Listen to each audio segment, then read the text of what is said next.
Nouveau journal sur Télé 50, bienvenue à tous. Les paiements des frais académiques au taux de 920 francs congolais, une commission de suivi vient d'être mise en place. L'option vient d'être levée au cours d'une réunion de travail entre le ministre de l'Enseignement supérieur et universitaire et les recteurs et directeurs généraux des institutions universitaires. Cette commission vise l'encadrement de la dernière note circulaire fixant les frais académiques dans le but de faire régner la paix et la stabilité dans les milieux universitaires. Comment consolider la paix et la stabilité au sein des établissements de l'enseignement supérieur et universitaire? La réflexion sur cette question était au centre de cette réunion entre le ministre des LSU, Steve Mbikaï, et les chefs des établissements de son secteur.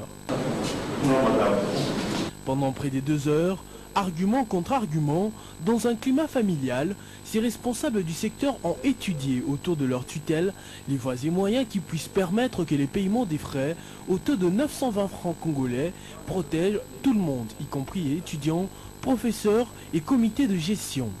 De la mise en place d'une commission. Nous sommes arrivés à une conclusion importante qu'il faut absolument une commission qui vient d'être d'ailleurs créée, qui doit réfléchir autour de toutes les solutions qu'on peut préconiser.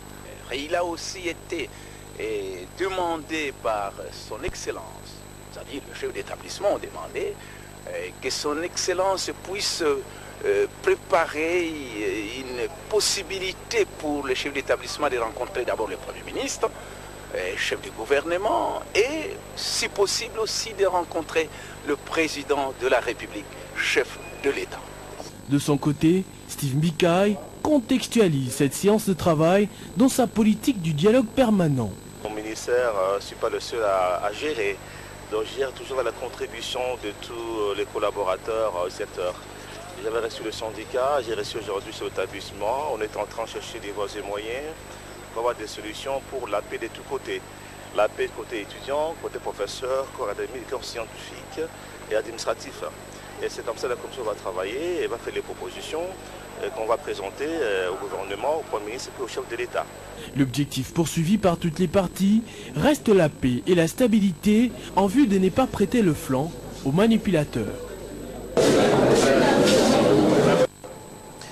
La délégation de la SADC conduite par sa secrétaire exécutive a bouclé hier jeudi sa mission de travail à Kinshasa avec le compte rendu au vice-premier ministre et ministre congolais des Affaires étrangères de tous les contacts qu'elle a eus avec les différentes parties prenantes au processus politique, notamment la paix, la sécurité et les élections. En attendant la réponse des autorités congolaises, la SADC propose les dates du 18, 19 février ou 5 mars prochain pour l'arrivée à Kinshasa de son envoyé spécial en RDC. Ce dernier devra être l'interface entre les pays de Joseph Kabila et le secrétariat exécutif de la SADC. Cheo Kitundu a souhaité que la suite à cette question soit donnée par le chef de l'État, Joseph Kabila. Nous avons pu rencontrer divers acteurs et effectivement nous avons pu noter des avancées sur le plan politique et à ce qui concerne également les processus électoraux. Sur le plan politique, quand je parle des avancées, c'est que nous avons pu noter une mise en œuvre de l'accord du 31 décembre 2016. Et à ce qui concerne le processus électoral, il y a des choses qui ont été achevées. Le calendrier électoral est publié. Il y a un processus qui est en cours et nous avons pu être informés qu'il y a des activités qui concernent le processus électoral qui sont en cours. Donc je peux vous dire que nous sommes encouragés par les avancées qui ont été accomplies.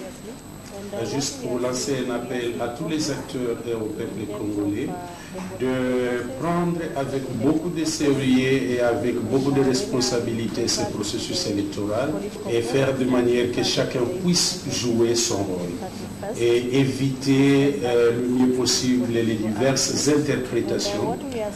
Mettons-nous ensemble tout en nous rassurant tous que nous visons tous à avoir des élections crédibles et pacifiques. On va parler à présent de la présentation ce vendredi du 8e rapport alternatif de la Convention sur l'élimination de toutes les formes de discrimination à l'égard des femmes.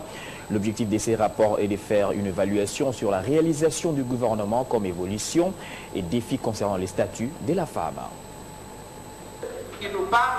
Ce rapport est le fruit d'un concours de plusieurs femmes engagées dans les organisations de défense des droits de femmes. Le rapport de la société civile, c'est un rapport parallèle au 8e rapport périodique.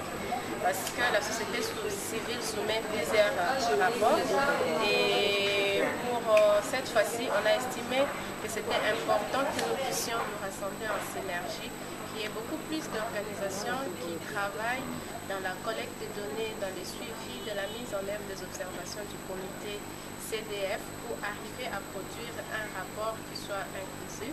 Plusieurs éléments renferment ce document financé par OSISA.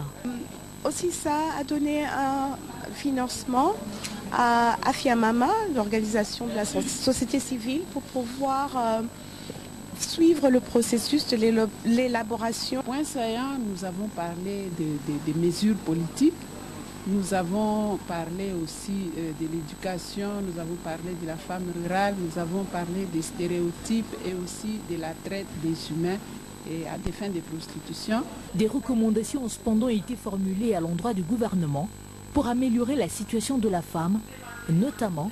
Le gouvernement met en place des mécanismes qui pourraient permettre à ce que les femmes puissent participer dans les sphères politiques.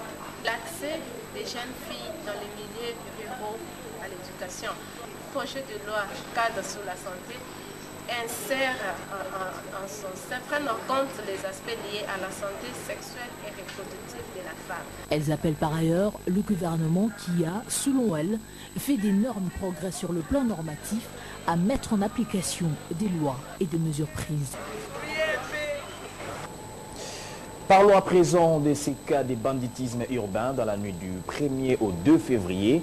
Un groupe de criminels armés ont attaqué la résidence de Guillaume Kanimbu, président du comité de pilotage des tribunaux et commerces et chargé des missions au cabinet du ministère d'État du Travail, Emploi et Prévoyance sociale. N'ayant pas obtenu l'argent en espèces qu'ils réclamaient, ils se sont résolus d'incendier les domiciles de ces derniers. Conséquence, sa femme, ses 2 enfants et sa mère ont toutes été calcinés. C'est pendant leur sommeil que le drame est arrivé. Dans la nuit de mercredi à jeudi, une femme, ses 2 enfants et sa belle-mère, tous ont été calcinés dans l'incendie criminel qui a emporté une résidence privée située dans le quartier Bat, dans la commune de Kinkoli. C'est vers 2 h du matin que je me suis réveillé, que j'ai commencé à entendre des bruits inhabituels dans la maison, comme si on était en train de fermer fortement les portes de la maison. Après quelques minutes que je me rendrai compte que ce ne sont pas les enfants qui étaient en train de fermer la porte, il y avait plutôt des bandits qui venaient nous visiter. Ils sont entrés, commencé à chercher l'argent. Il y avait un peu d'argent franc congolais qu'on leur a donné. Ils ont pris des vestes, ils ont commencé à ramasser les soirs dans la chambre ici et là. Puis il s'en est suivi une bagarre avec les enfants qui ont vraiment résisté. On a eu même à mettre la main sur l'un d'entre eux. Mais comme ils étaient très nombreux, en tout cas une dizaine, ils ont réussi à libérer leurs amis. Ils sont partis. Sauvé de l'incident, pendant que toute la famille suffoquait de la fumée, Guillaume Kanimbo, père et propriétaire de la maison, poursuit son témoignage. Lorsqu'ils sont venus pour la première fois, on les a raccompagnés après la bagarre jusqu'au niveau du portail. Ils sont partis, croyant qu'ils partaient, ils sont revenus. Pendant que tout ce temps-là, on criait au secours, mais il n'y avait personne. On essayait d'appeler la police avec les quelques numéros qu'on avait. Le secours n'est pas arrivé à temps. Un acte barbare qui a réussi à mettre fin à la vie de toute une famille. Et ces assaillants qui portaient des armes blanches et non à feu n'ont pas été retrouvés. Direction le Haut-Katanga, plusieurs mois de travaux, le gouverneur Célestin Pandeka-Popo a procédé à l'inauguration du pont GT sur la rivière Kaponona à Likasi. Ces ponts permettra une bonne circulation des populations des quartiers Kanona et Lokomoni. Images et commentaires. Visiblement, c'était un événement tant attendu par les habitants de la commune de Kikula dans la ville de Likasi qui se sont déplacés massivement pour vivre l'inauguration officielle du pont Kolomoni jeté sur la rivière Kaponona sur l'avenue Kasongo Michel.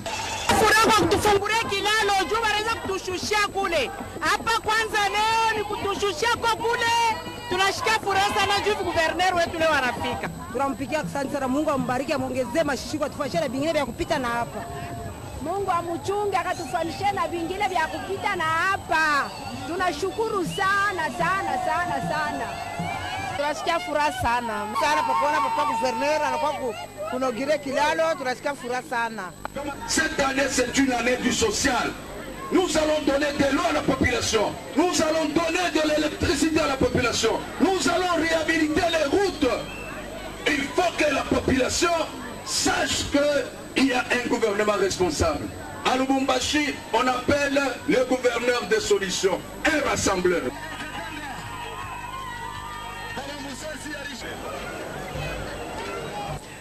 Bientôt, la foire internationale de Kinshasa sera réhabilitée, annonce faite ce vendredi 2 février par les ministres du Commerce extérieur à l'issue d'une visite d'inspection effectuée dans l'enceinte de ces sites.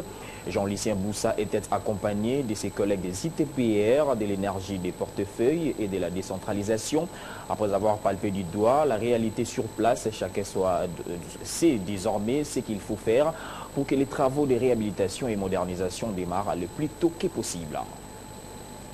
Pour vous accueillir et vous rendre l'honneur.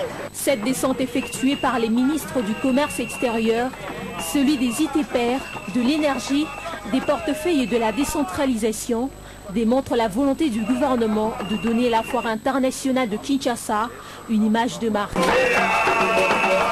Site qui s'affiche comme une conséquence logique du Conseil des ministres tenu le 15 janvier dernier, rencontre au cours de laquelle il a été décidé la réhabilitation et modernisation de la foire internationale de Kinshasa, travaux qui devront se faire en 3 phases. La décision du Conseil des ministres a structuré le projet de réhabilitation et de modernisation en 3. La première étape, c'est celle de la construction d'un parc d'attractions modernes pour les filles et fils de la République démocratique du Congo. Deuxième étape, c'est la construction et la réhabilitation des parcs, c'est des stands d'exposition. Vous avez des anciens stands et il y a des nouveaux stands à pouvoir construire. La troisième étape, ça sera celle de la construction des salles de conférences, des salles de théâtre, des chaînes hôtelières. Cet outil de promotion économique et commerciale de la RDC doit être réhabilité avant l'édition foraine de 2018. Motif de satisfaction pour le directeur général de la FIKIN qui remercie le chef de l'État Joseph Kabila pour sa volonté manifeste de faire rayonner l'image de cette institution à travers la RDC et le monde. Après la visite, il ne reste plus que les débuts incessants des travaux, à l'issue desquels la FIKIN va revêtir de sa plus belle robe. Un mot de culture avant de boucler complètement ce journal. L'artiste, musicien et écrivain à ce jour, Félix Wazekwa, s'est rendu au ministère de l'Urbanisme et Habitat où il était reçu par le vice-ministre Willy Bolio.